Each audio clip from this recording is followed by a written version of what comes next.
Kaip tinkamai išvalyti oro kondicionierių? Kaip lengvai ir greitai patiems išsivalyti oro kondicionieriaus filtrus? Sveiki, draugai! Jei jūsų namų oro kondicionierius nustojo vėsinti, šildyti, nebūtina iš karto kviesti meistrus, kurie jums jį pataisytų. Daugeliu atveju pakanka tiesiog išvalyti filtrus, tai galite padaryti patys. Todėl šiandien papasakosiu, kaip lengva tai padaryti patiems savo rankomis. Išvalykite filtrus ir oro kondicionierius veiks kaip naujas. Ar pastebėjote, kad jūsų oro kondicionierius pradėjo veikti ne taip efektyviai? Tai reiškia, atėjo laikas atlikti techninę priežiūrą. Iš tikrųjų, tai tik laikas plauti filtrus. Normalu, jeigu veikdamas įrenginys skleidžia tam tikrus garsus. Filtre prisikaupus dideliam kiekiui dulkių gali susilpnėti oro srautas arba atsirasti neįprastų garsų. Rekomenduojama valyti oro kondicionierių filtrus kas 4 savaitės. Laikas tarp valymų gali būti įvairus, priklausomai nuo kondicionieriaus naudojimo ir aplinkos sąlygų.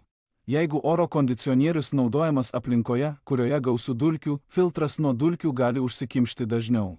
Prieš valydami išjunkite oro kondicionierių ir atjunkite maitinimą. Korpusų paviršių valykite minkštu šepetėliu arba drungnu vandeniu sudrėkinta šluoste. Švelniai nuvalykite įrenginį minkštą, sausa šluoste.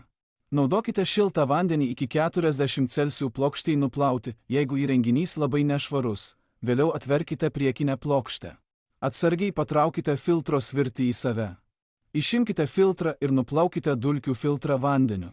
Filtro paviršiaus negalima trinti jokiais daiktais. Įdėkite filtrą atgal. Vėl uždarykite priekinę plokštę. Įspėjimas. Nevalykite įrenginio paviršių acetonu, benzenu arba alkoholiu. Kai filtrą praplausite, palikite jį džiūti gerai vėdinamoje vietoje, atokiai nuo tiesioginių saulės spindulių.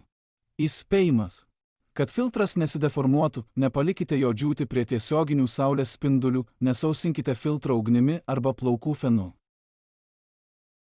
Ačiū už dėmesį. Taigi, jei kyla papildomai klausimų, kaip išsivalyti oro kondicionierių, kreipkitės į mūsų oro vėdinimo specialistus ir mes su mielu noru pasistengsime atsakyti į visus jūs dominančius klausimus. Prenumeruokite kanalą, paspauskite patinka ir žiūrėkite kitas mūsų serijas.